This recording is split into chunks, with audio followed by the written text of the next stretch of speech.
Hello, everyone, and welcome to today's Women's Plus Water conversation. I want to begin by acknowledging that all of us today are participating from traditional territories of First Peoples across the country and around the world. Those of us in Saskatoon are gathered here today on Treaty 6 territory and the traditional homeland of the Métis. And we're committed to honoring and supporting the Indigenous peoples, Indigenous cultures, Indigenous values, Indigenous languages that belong to the land. Water is the lifeblood of people and societies, and it connects us. And we pay our respect to the First Nations and Métis ancestors of the Saskatoon region and reaffirm our relationships with one another and with the land and waters that are so essential to our health and our well-being. I invite those of you joining from other territories today to reflect on and to recognize the lands and waters that you call home, and to set an intention to have a productive and positive conversation today. I'm Corinne Schuster-Wallace. I'm the Executive Director of the Global Institute for Water Security here at the University of Saskatchewan, and I'm your host today for Women Plus Water. Today's conversation focuses on the Art-Climate Nexus. Merging art and science helps us to make changes in our climate and our waterscapes and make it more relatable and emotionally impactful, turning complex data into compelling narratives that inspire awareness and action. Art can also inspire solution spaces that we otherwise may not even have dreamed of. We have a rich and fascinating conversation ahead of us today, so we're keeping our introduction short to give as much time and space for the conversation. But as always, there are some logistics for today's event. The event will be approximately an hour.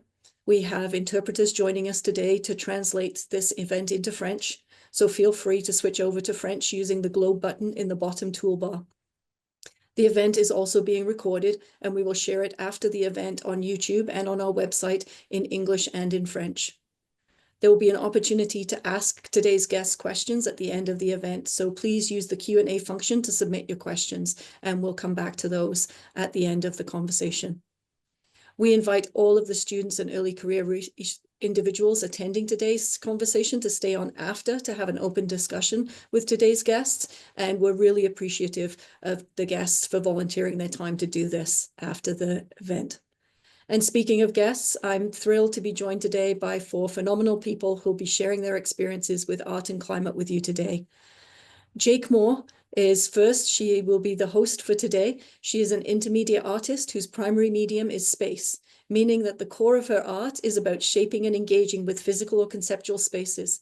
She's also the director of University Art Galleries and Collection at the University of Saskatchewan. So welcome, Jake. We're honored to have you as part of today's conversation. Thank you. Next, we welcome Danny Lindemood. Danny is a community activator, campaigner, and creative. Through her work as the Campaigns and Communications Director with Water Watchers, Danny uses movement building and activism to help direct the visual and storytelling efforts of the organization and communities. Thanks for joining us today, Danny. Thanks so much for having me. Next, we have Andrew Denton. Andrew uses various modes of filmmaking that distort and recalibrate viewers' experiences of time and space in everyday settings. He's also the director of the New School for the Arts at the University of Saskatchewan. We really appreciate you being here today, Andrew. Thank you, Corinne. And last but not least, we have Rebecca Rivola de Crema. Rebecca's work bridges art, storytelling, and social change with a mission to amplify marginalized and non-mainstream voices, inspiring more caring ways of living together on this earth. She serves as an artist in residence and learning advisor with the Red Cross Red Crescent Climate Center and is the founder and host of the Heart Gallery podcast. We're so excited to have you with us, Rebecca. Thanks, Corinne. Great to be here. Sorry, with that introduction, I'll pass the hosting off to you, Jake.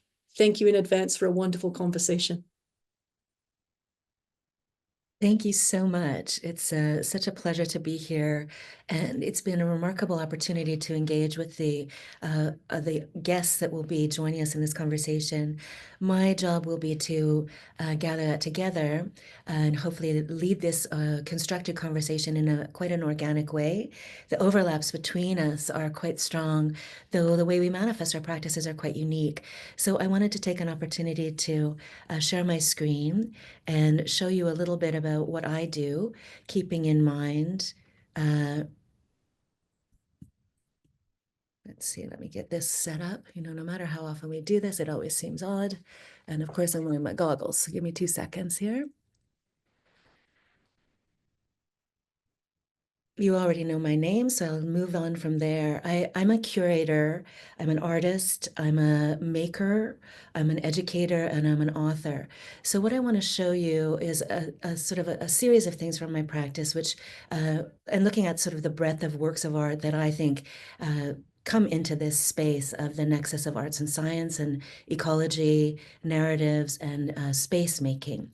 And when I describe my primary material as space, it's not because I'm necessarily working only in conceptual spaces or physical spaces. It's really looking at that distinction between place and space, and how place is something that exists already, is informed by multiple narratives.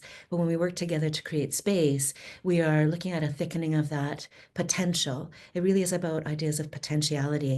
And oftentimes artists are particularly apt at looking at that which is not yet known, or being able to. What? Sorry to interrupt you. We aren't seeing your slides. Oh, it's asking me to stop sharing. Let me try again. Sorry about that. No problem. There we go. It looks great. I'm so sorry. Thanks for interrupting me. It was weird because it was telling me to stop sharing when you said that, but here we are now.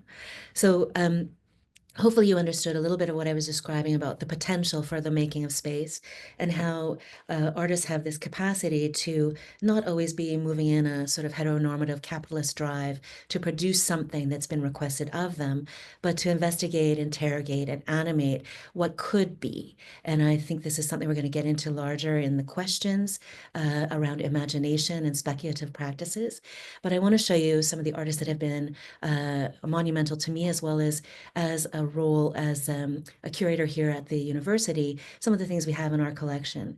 This work is not in our collection. This is by Maya Lin, probably best known for her Vietnam Memorial. So Maya Lin's sort of looking at the topography of a river and imagining the river itself as a space that is ever changing. This is the Red Sea. And this is another artist that's working specifically with water as Mary Mattingly, sorry. And this is the work that she does around lake beds, including the evocation of vocality. And that's somewhere that I often am working, is that with the idea of the voices that are present, that we in our spatial incapacity, human beings have got such limited sensorial capability, we're not always able to receive what is out there. We often need to mediate it with new tools to be able to even engage the world. So moving away from a sort of homocentric imagining, again, this is Mary Mattingly, looking at how when we move beyond the human, that we can start to imagine better worlds and even start to engage with the world that already exists. This again is Mary Mattingly, and this is the line of displacement. And from there, I'm going into Pekka Nitiverta and Timo Aho. And they've been working on a project called Line, usually using the geographic location of that line. And it's a project that involves sensors that interact with the rising tidal changes that activate that are activated by the high tide. And then they show the way the water line will be in the not too distant future. They've done this project in many environments, and it's quite stunning and really something that data and charts could not ever evoke for most viewers or participants or actants in the world. This use of light that is drawn from scientific data using the sensors and sensoria really brings it into a unique conversation. I find these images quite poetic, but also shocking at times to imagine what might not be present. Looking at this work that by Daniel, so I'm forgetting his last name. I will get that for you in the notes after. Who looks at ice as a library, and this using the surface of the ice as a form of signage, and imagining that idea of what is recorded within the ice. And certainly scientists are understanding this more and more.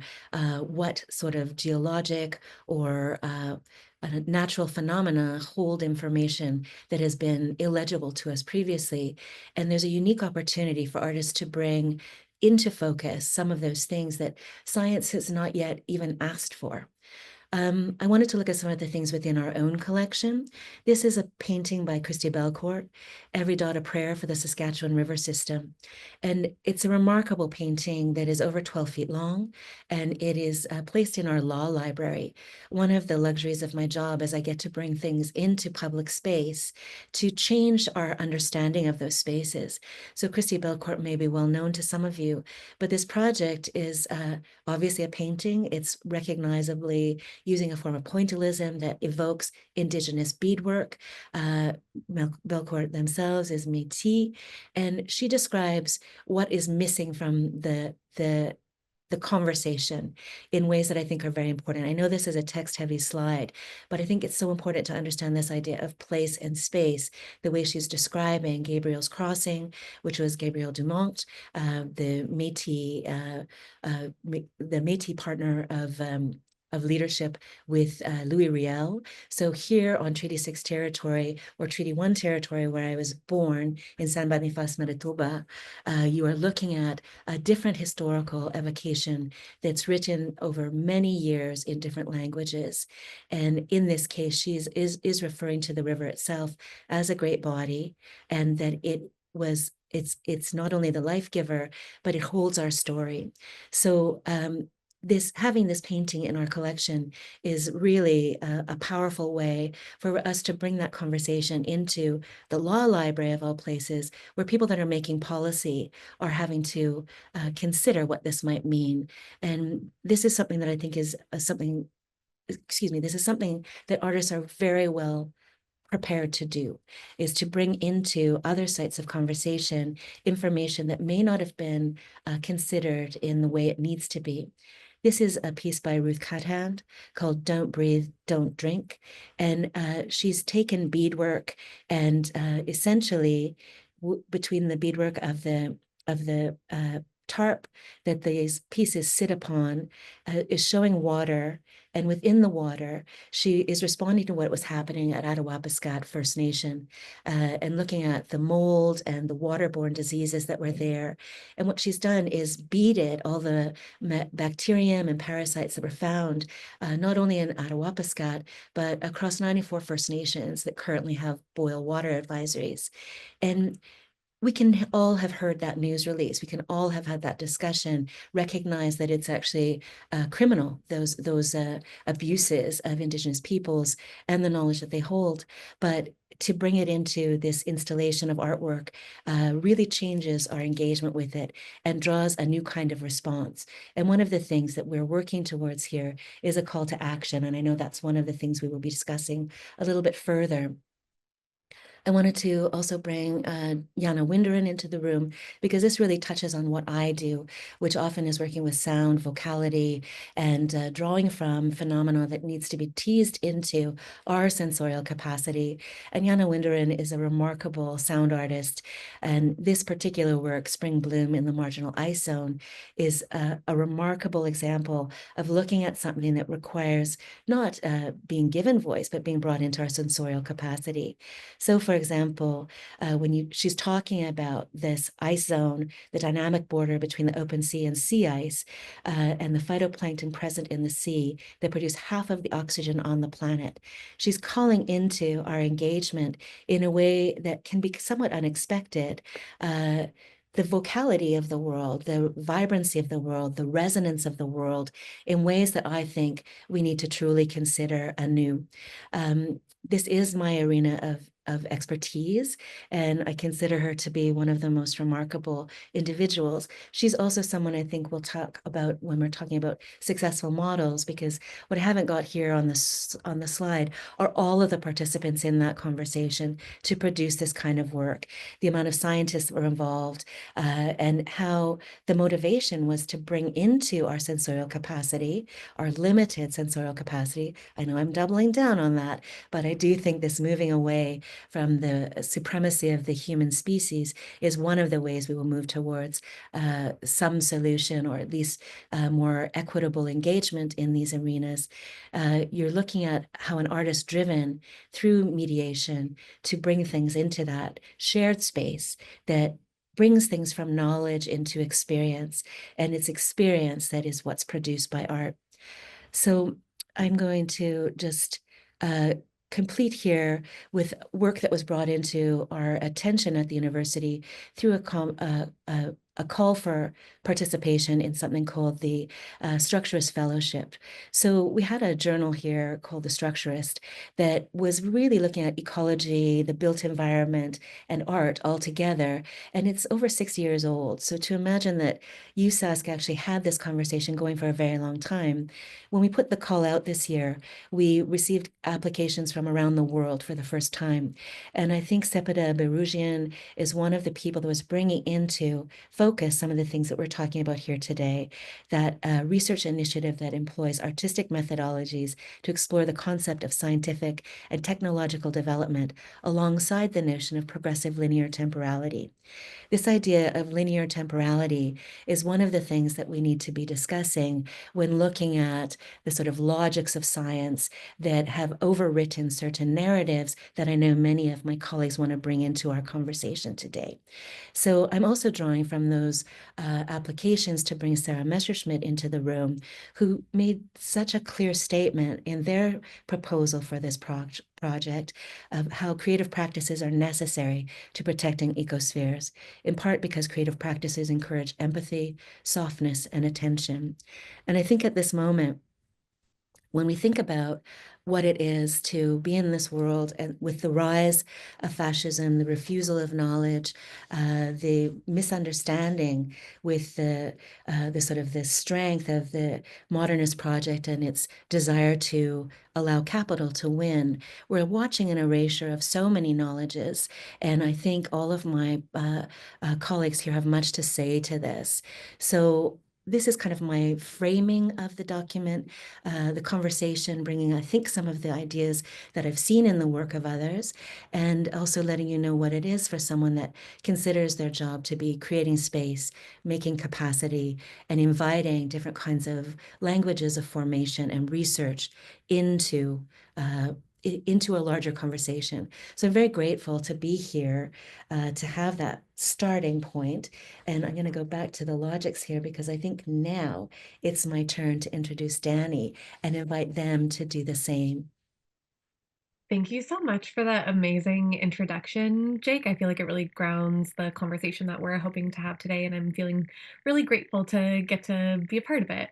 I'm Danny, she, her, she, they, and I'm the campaigns and communications director with a nonprofit called Water Watchers that engages in water protection, climate justice, and Indigenous solidarity and sovereignty adjacent work. So I personally have been obsessed with the power of story, music, and art since I was quite young. And if you ask anyone close to me growing up, they would tell you that I was always writing music or creating a story or acting out scenes from a play or even dancing or drawing, even though those last two are not part of my natural gifts. But that love of art in all its forms has been like it's never dwindled. And I did decide at some point, though, that my creative endeavors were going to be more recreational pieces of myself and that I should really invest in a more serious professional career where I could work on justice issues, which is exactly what I did. I got my master's where I studied water governance, collaboration, and policy because water always felt like this incredibly important space to me where we could weave together social and environmental issues and address root causes of injustice and make real change. But it didn't feel how I thought it would feel arriving on the other side of that degree, or even after working as a researcher and knowledge mobilization specialist in an academic setting for a few years after that. And I'm assuming there are many folks here today that are in grad school or have completed graduate degrees, and perhaps this story might resonate with you. After grad school, I was overwhelmed by the reality that my research wasn't going to land anywhere that it could really make a difference. I had done a deep dive into the world of water and came out understanding more about the complexities and challenges of addressing root causes, as well as understanding intimately the depth of what I did not know. You could study a lifetime, I feel, and never know everything you'd need to know to solve the wicked problems of water governance. And in conversations with friends and colleagues across fields of study, I've found this to be a fairly universal experience that knowing so intimately what you don't know actually makes you feel infinitesimally small and powerless in comparison to the problems that we're trying to solve. But that's no way to live, really, and doesn't honor the power that we do have. So rather than succumb to that overwhelm and pessimism, I looked toward the things that gave me hope. So for me, those were the individual stories that I encountered through my social science research about people using their power in their little corner of the world to do what they could to make the world a better place. And that was particularly women and particularly through the vessel of water. And these stories that gave me that hope inspired me to co-create a platform called Girls Gone Water with a dear friend and colleague who was going through some of the same struggles with hope and agency in academia. And the platform enabled us to collect these incredibly inspiring stories of women working in the water sector, to share them in an artful multimedia format that could speak to multiple people, to spark hope for others in the sharing and to reclaim some of our own hope in the process. And even though I'll always be a social scientist at heart and found a lot of power in creating this Girls Gone Water platform, I eventually found my way out of academia and into the world of environmental activism, where sharing academic knowledge on water and climate problems is turned into an art itself. It's used to inspire the hearts and minds of people to demand action, which in turn creates the kind of pressure that we need to make decision makers act on the most pressing issues of our time. And this is done at large mass movement scales, as well as at hyperlocal scales in individual communities. And I'm just going to share some graphics quickly, some pictures to give some life to this idea of art and activism.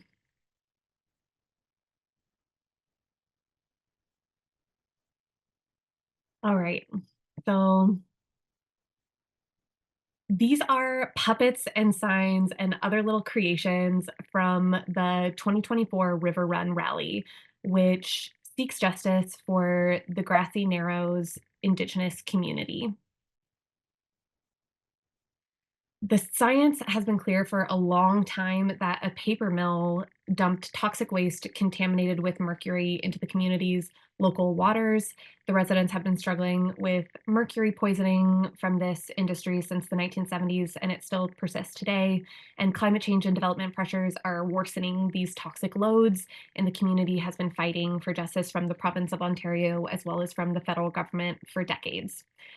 River Run is an annual rally that they hold to keep this issue front and center for decision makers, but it's also a living art installation, as you can see from these amazing photos. It's a display of everything that this injustice really means and all the solidarity that it has inspired. And they also do some other forms of art throughout the year as well. They've done like participatory projects of making music and music videos, as well as other kinds of art installations as well. But these artful creations give a voice to the struggles of their community and really activate a part of our hearts that can listen more deeply and bring more folks into solidarity and allyship with their struggle, which ultimately creates more pressure for action towards justice for this community. So just to wrap up, to me, the heart of the art and climate nexus is exploring how art intersects with responding to the crises of this moment, that building the future we need and also inspiring animated action on the scale that the climate crisis calls for. It's about tapping into and activating a different part of our humanity, the artful, caring, connected, deeply relational parts of ourselves that have been buried by the colonial and capitalist systems that we inhabit today that keep us so busy and tacitly complicit in a society that is slowly killing the planet that we depend on for life.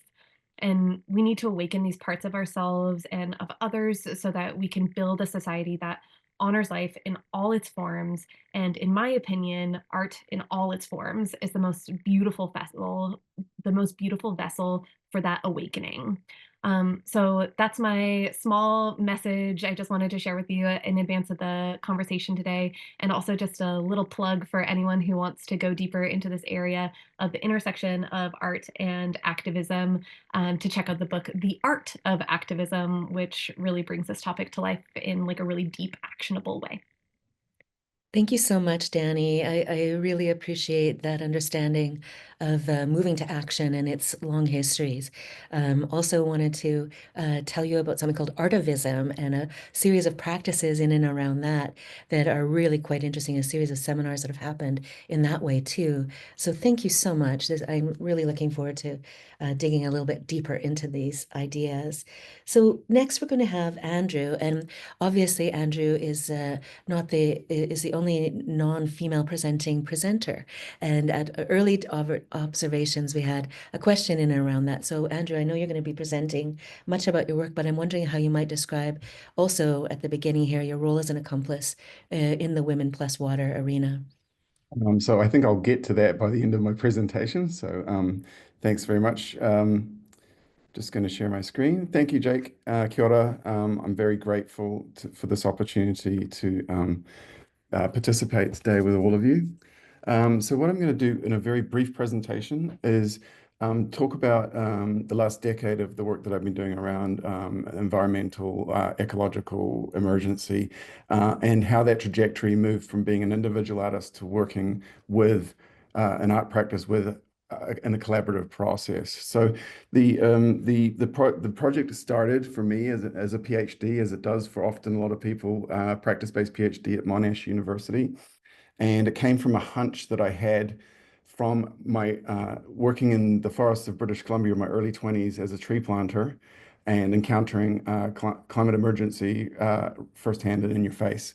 And that hunch was around two things. One, that most of the environmental damage that we've been done is largely invisible until we encounter it. And so it's kind of an invisible force. It's really difficult to grapple with. It's extremely slippery.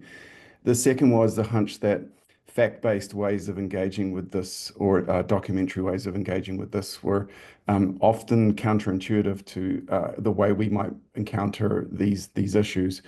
And so I was thinking about how might affective or poetic ways of encountering climate emergency be a means of thinking, being, and acting differently in the world. So the first investigation involved engaging with Jane Bennett and Timothy Morton's work, Jane Bennett's Vibrant Man and Timothy Morton's work around non-human and strange strangers. So the work that's up here is just a still from a film called Aspects of Trees about the pine beetle epidemic in British Columbia and Alberta, and also New Mexico with the pinyon beetle. And I was really interested in making a essay film. That's my practice, essay film and photographer, that had no human voices within it. It was purely about the non-human. So the film only has forests, trees, and environment within it. And so that was the first investigation. While I was making that film, the luxury of doing a practice-based PhD is that you're reading, thinking, being within it. I was reading Morton's work. Sorry, it's been a slideshow. Morton's work on the hyperobject, and in that book he talks about the concept of modernity as the story of how oil got into everything, and I started to suddenly notice that all around me. So then moving away from focusing on the non-human, I thought about the impact of the human on the environment, on the ecology, not as putting the human in front of that conversation, but by revealing the traces of that encounter of the human on the environment. So the next work, which is Crude, took that mantle on of modernity as the story of how oil got into everything, and looked at the human traces of that impact without putting the human in the foreground, really looking at the scars and the traces of what we leave behind, as because that will be the ruins of what we leave behind if we keep going in the direction that we're going. And so what I'm mostly interested in with my work is how I can recalibrate the everyday into strangeness, such as we can think it differently and therefore talk and be it differently, and then engage with the world differently around it, rather than being told what to think, which is often what we get in documentary films. I had seen a film done by the BBC called Climate Change by the Numbers, which made me incredibly angry because it felt like a thorough telling off, but also a bunch of breathless scientists engaged with a whole bunch of numbers and graphs around what we were doing to the world without actually encountering the world in a way that had any meaning to me. So just a few images from that work. So leading on to where I got out of that. So my conclusions of doing the PhD were that working individually on a project engaged on affect was meaningful to me, and it was a coping mechanism for the melancholy and sadness that I was feeling. But I was also left feeling like there were other ways of encountering this that were outside of an individual practice. And so it started thinking about how my artistic practices engage with other methodologies as a means of not being an artist, but by taking those creative methods into other realms as a transdisciplinary conversation. So this project here comes from a project that I did with Sue Jowsey and a bunch of environmental geoscientists from Antarctica, and we took their archive of tens of thousands of images, and we created a photographic exhibition that was both documentary, as in the lived experiences of working in Antarctica, and sort of abstracting the environment to look at its strangeness and its wonder. Because one of the things that I find working with scientists is what they do is wonderful and filled with wonder. And this will get us to this conversation about imaginative practices and imagination later on, is that one thing artists can do, I think, and designers can do, is they can extract that wonder and share it. But in a lot of ways, this often ends up being a form of knowledge mobilization, which I work within that realm, but I was also wondering what next, which is bringing me back to Jake's question at the very beginning about why I might have been threaded into this. And of course, I'm very grateful to be able to bring a voice to this, and also my ears, is that I was brought into a project in 2022 through the University of Canterbury, which was working on an international project by OMEP, which is the International Organization of Early Childhood Educators, around how children interact with water. And so I was brought in as an artist to work with visual ethnographers, kaupapa Māori methods researchers, and early childhood educators to bring another lens to the conversation around how might we recalibrate the way we see the world through the visual and the photographic, not by just collecting data, by not just taking notes, not by collecting documentation, but by stranging the world up through artistic methods. And so that's sort of why that's where this project came up with. I also want to add this to what the learning out of each of these different projects that I think is really important today. We often talk in the art about affect and how it makes us feel and how it makes us be emotionally engaged with the world, but the actual act of making the art is also affective. And so this project was really interesting, that I worked with a whole bunch of researchers, and the transformative aspect of this project was that everybody's expectations and thinking about methods within their different disciplines changed. The other thing that comes to the forefront is that the early childhood sector is predominantly populated and led by women in this world, where the early childhood, all the children within this world are brought up in this realm of woman teaching, learning, engaging, sharing knowledge. It's arco, it's a flattened learning environment. And that this is a really important thing to contemplate when we're thinking about this. So I think that the images here are quite confronting in terms of what's actually there, and we can talk about them later. And I will wrap up because I'm cognizant of time, and we're really rushing up, and I want to get the conversation going. But again, thank you for letting me be part of this.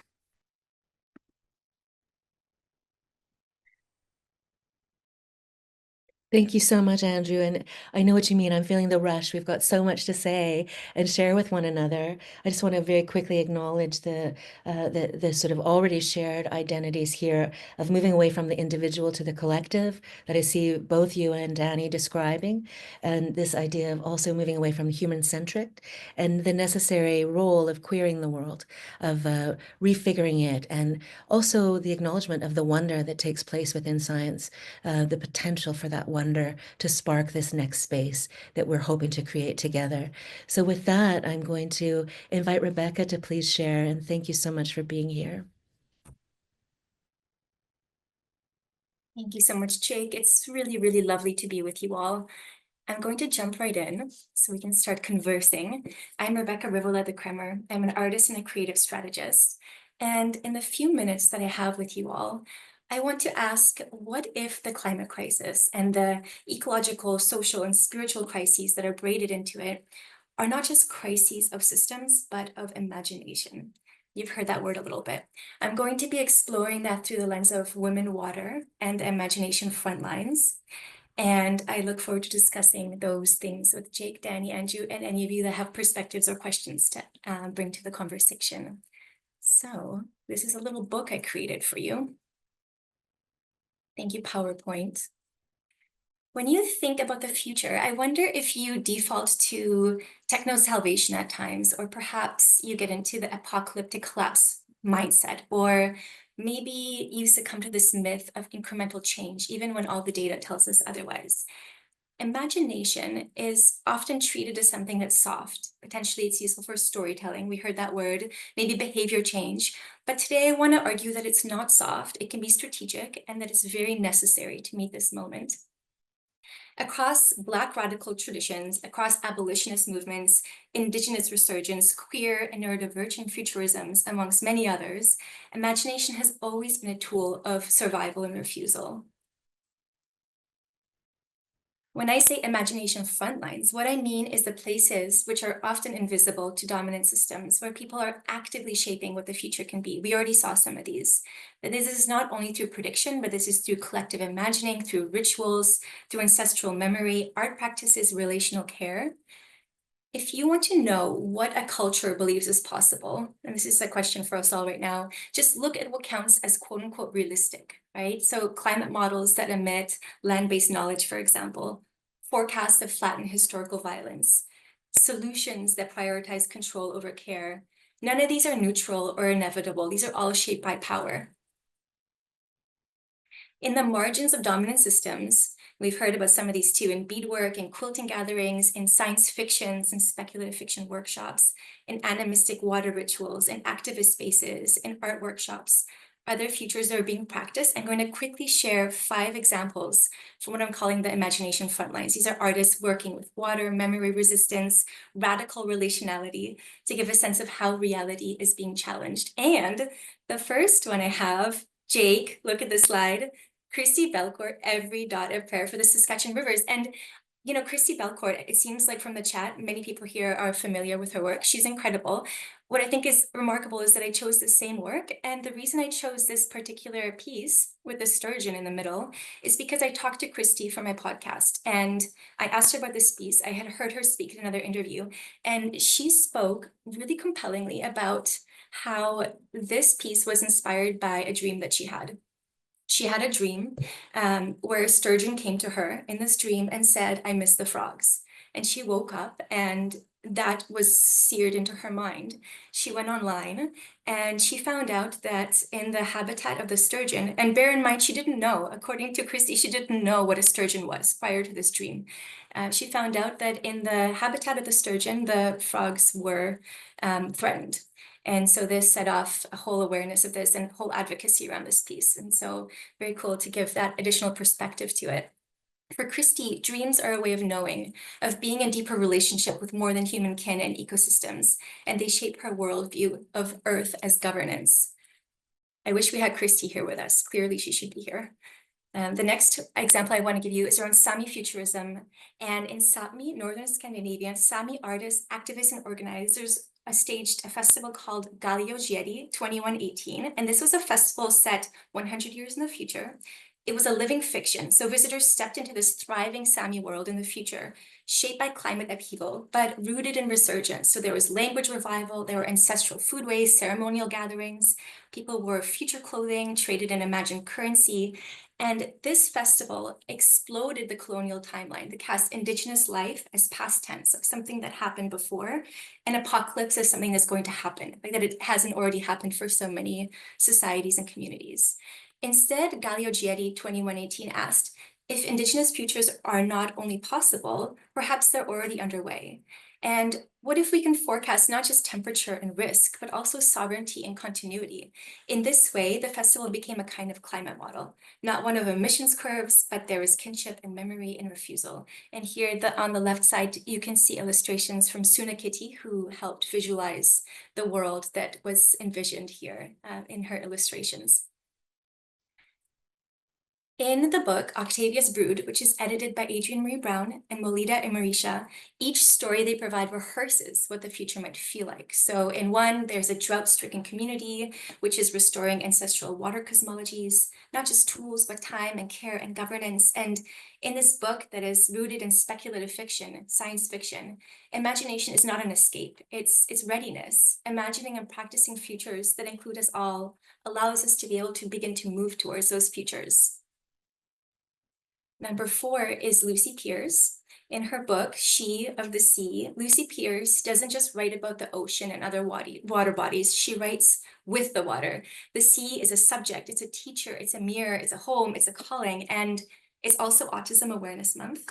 So it's a good time to recognize how animistic relational worldviews like Lucy's often live vividly in neurodivergent minds. And Lucy in this book, she reclaims mermaids, selkies, sea witches, other mythologies, not as kitsch, but as memory keepers. And she chronicles the ways that women have connected to water bodies through time and into the present day. And she makes a plea for a climate understanding, an environmental understanding that is embodied, felt in relationship. She argues that without deep relationship, our responses to environmental crises are always going to be deficient. My last example is Carolina Caicedo. Not all imagination work is mythic. So a lot of it does confront and deal with climate data directly. In her river book series, Carolina overlays hydrological maps and dam expansion data with spiritual maps and community memories. You can see an example here on the left. There's a child's drawing over top of a map. Her project Be Damned shows how official data erases grief, ritual, and resistance. Her maps are data informed, but they're not data obedient. Her work asks whose knowledge counts, who defines progress, what doesn't get molded, so grief, ancestral memory, spiritual displacement, these are all just as urgent as what does. One danger is that institutions are often really good at the aesthetics of imagination. So we can think of diverse voices, bold visuals, maybe even storytelling, but they're not always good at the structures underneath. We can avoid this by asking if imagination is being used, is it being harvested or is it being honored? Are we inviting it to decorate? Are we allowing those on the front lines to guide and lead? Are we just extracting from their visions to serve our agendas? Science and imagination are often treated as opposites. Both are disciplines of attention, both begin in wonder, both are shaped by worldviews. The artists and creators I shared are just a few in a wide imagination constellation translating the climate crisis into story, strategy, and memory. And they all offer different entry points into a planetary intelligence that is sensory and slow and shaped by care. And if we want to address the climate crisis, I think we do, we must be in conversation with plural imaginaries. And this is not to soften science, this is to make science more accountable, to expand what we are allowed to see and what we are capable of moving towards. Thank you so much. And that is the end of my book. Looking forward to the conversation. Thank you so much, Rebecca. I think that brought together so many of the ideas, and obviously many of us are speaking about the same things, the same drives, but in very unique ways. And that plurality you're speaking to is part of that conversation, right? That there's so many different methodologies as well as narratives, and all are certainly not neutral. And I really think it's important to begin with that understanding that neutrality is not the goal. Actually, it's more important to know who is speaking why and when and where than to imagine a neutrality.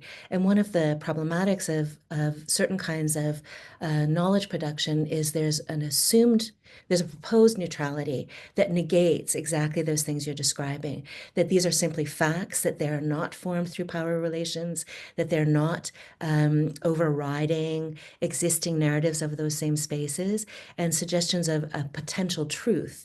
And one of the beautiful stories that I appreciate from Nigeria is this idea that all stories are true. And I know many people have said this, so it's been taken up as such a planetary understanding, but it's such a necessary thing, because within the limitations of science is this suggestion that there is a neutrality and a truth that doesn't fully dismantle the structures that are allowing it to enter the realm of publication. And when I say publication, I mean the making public. So all of us make public in very unique ways these kinds of multiple stories. But one of the things about bringing story into it is there becomes an opportunity for interpretation that is very different than the assumption of fact acknowledgement. So I really appreciate how you've described all of those things. And also you've brought back the idea of time. And that's one of the things that I had started with, this idea that we have to, well, that was being brought up by Sepida Boujanian about how we need to reconsider the linearity of time. And certainly contemporary physics is asking us to do the same thing. So science is finally arriving at the narratives of multiple cultures and makers, Western science, I should say, just to be very clear, because the idea that the past is the present and the future too has been inherent to Indigenous worldviews for a very long time. So one of the luxuries of our conversation prior to this was people had put together a series of responses. Danny had put together a really beautiful outlining of concerns that they wanted to address. And then Rebecca had brought forward questions that I've threaded into them. And we're going to start this conversation using those questions, but I want to kind of reorder them. So hopefully that's been what's shared with people. And I think that it will allow us to animate for others what we've now shared in our introductions, because I see what these questions are having already been answered in a way, but this gives us an opportunity to speak to them more fully. So I'm thinking about our first question of how might art-based visions expand the ethical and relational scope of climate science and vice versa. So I'm going to ask this first of Danny, because you got to speak so long ago. I think it's time for you to come back into the room, especially because you had underlined so fully some of these ethical and necessary spaces that we need to get to. So would you mind to take up that question a little bit? Absolutely. Thanks for the invitation. I was going to suggest that Rebecca needed to go first because she had to wait so long to get her words in. But yeah, I'll be happy to just take that up briefly. So I think one of the things that's really interesting about climate science is that it has been largely about proving climate change, and I shouldn't really say like proving climate change, investigating the inquiry, the hypothesis that climate is changing, and looking at the data, which does support that hypothesis, and about quantifying and qualifying the actual like impacts of different climate scenarios that may unfold. All of that is now well established. So to me, this is actually like a question about what does the field of climate science need to become to meet this moment? And to me, that is really rooted in these ideas of elaborating the relationality of human and non-human kin, and how that can be a vessel for ushering in a future where us as humans and our non-human kin can both thrive. Um, I'm I always lead with the idea of centering Indigenous voices within this, because they are the people who have been uh, living into this way of being, this way of honoring relationality for so long. And to me, that's really like the North Star within the space of what does climate science need to become. We need to weave in other ways of knowing into the climate science and let it become not something that is investigating if climate change exists, or how bad is it going to be with various levels of carbon released into the atmosphere.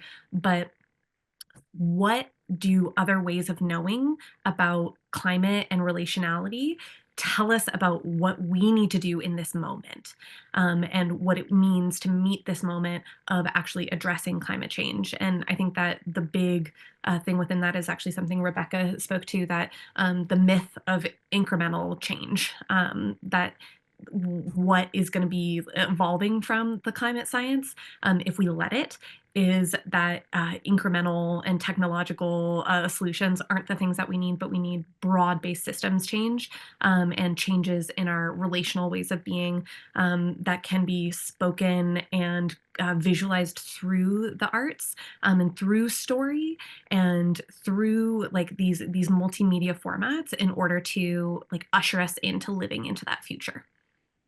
Thank you so much. I realize that we've got very little time and we're only just getting started. So I'm going to move quite quickly because I think we want to get to our conversation with the audience as well. So please forgive me. I feel like this has to continue. So I'm begging you, Corinne, to bring us back together to expand on these conversations, because really it's such a rich arena, and there are, I think the moves to action that are being proposed by our participants are important ones. So I wonder, Andrew, if I can ask you to kind of take up from there, that where art has already shaped scientific insight, and this thing that Danny is describing about moving away from the defensive action of trying to prove something's true, to actually being able to get into an affective relation that allows something to happen.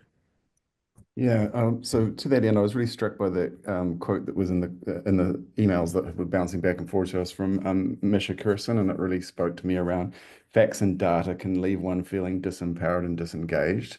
And I think we're long past that point. I think to Danny's point that climate change there's no need to prove that any longer. Like, we know it's happening, and we can even look out our windows now and see that. So what next? How do we enable us to bring the conversation forward into meaningful action? And I do think that that's where the arts and design have a place in working transdisciplinary, interdisciplinary with other practices, not just as a means to shape different methodological approaches or innovations or novel methods within different disciplines, but also for those disciplines to encounter what it is to think the world creatively, and to also think about what they are doing as a creative act in of itself in a research realm. So I do think what happens and this is just a personal opinion, but I do think what happens in these structured academic institutions is that there's this sense of individual authorship put above everything else, and that is the thing that is rewarded. But if we work collaboratively and we can shape and change that, we can actually radically alter the way we think we know the world. And that includes through Indigenous knowledges and ways of knowing and being, bringing creativity and design into the forefront, questioning design itself as a method of engagement. Why are we making more stuff when we can use that type of thinking to actually encounter the world differently? So I think those are the types of places where I think the conversation can fruitfully move us forward into a place where there's a bit more of a shared conversation rather than the polarization that we're seeing today, which I think stems from these long-standing institutional frameworks that need to actually be busted down. In a way. I'm just going to leave it there because we're out of time. Well, you're absolutely, I obviously entirely agree with you, and I apologize for the time. I'm just going to ask Rebecca to step in one last moment, and I think you made this quite clear in your presentation, but maybe can you speak to this idea of how we can get away from treating imagination as this add-on, and as Andrew's made very clear, that this way of being creative in one's thought, recognizing that science is made, is constructed, and ideally should be co-constructed. How can we move into that space where we don't imagine the softness of imagination as opposed to its utility and its potential to bring things into being? So I love this visual that David Foster Wallace painted, I think in one of the last speeches he gave before he left us all. It has to do with water, so apologize, he's a man, but it has to do with water. He talked about how we cannot see the water that we are in, and this was, I think, a speech he gave to young people. I think it was a graduation ceremony, and he asked people to try to figure out how to see the water that they're in. And maybe like, because I feel like it's always so weird to be in these sessions where you don't get to like see everybody face to face. Like one way to do this would just be to invite everyone to just consider like where they are, where their imagination is coming from, right? And so I'm thinking about like past, present, and future, and this is on the individual and also like connected to the institutions that we're in. Just starting to do. I don't want to use audit because I feel like that's like too. It's not like within the realm that we're trying to be in. So maybe it could be like more of a map, but just start to understand like what kind of worldviews, what kind of mythologies, what kind of ideas, what kind of like potential imagination capture and weaponization is at play within the way that you're viewing the world. And I encourage you to right now, because I think this could be really interesting. Like if you could share in the chat, just like something from your past or your present, like what is the dominant way that you're looking and where are you getting your ideas of the type of world that we're in? We keep talking about bringing in Indigenous perspectives, and I think it's really key to make sure that Indigenous perspectives are there, but it's a very abstract thing to say, right? And one question we should be asking is how can we do that in a way that is appropriate and is not extractive and is not cherry picking? And I think that's that conversation that has to happen a million times every single day. But I'd be keen to see like what you all share in the chat. So Jake, maybe I'll leave it at that. More of an invitation than an answer. I love that. I think this is an invitation for us all to continue this conversation. But with what you've just said, I want to bring Gregory Cahote into the room, who is an Indigenous scientist who had. Like I was using this language before I'd ever read his writing, but one of the things I find most key to his framing of language, of knowledge, is the idea of coming to know. And the idea of coming to know as opposed to getting to know, which assumes a possessive, and coming to know also refuses ideas of discovery. If we come to know it, it has already been there, but suggesting that we have a new way to think that allows us to take up Indigenous ways of knowing without appropriating them, with actually looking at it as a methodology, and to accept it fully as a way of learning, as a form of knowledge and a methodological shift, isn't to appropriate it, but to recognize it fully as equivalent. And I think that's one of the tools we can take to move forward. Refusing discovery, recognizing that things are already here, that we need to bring them into our sensorial realm to be able to exchange them, and that removes ourselves from the hypothetical and puts us into the speculative. We have to be able to create this new world together. So we have run out of time for this, I understand. So we have to come back, and I am sorry. I'm so glad to have met you all. And Corinne, do you want to take it away from here?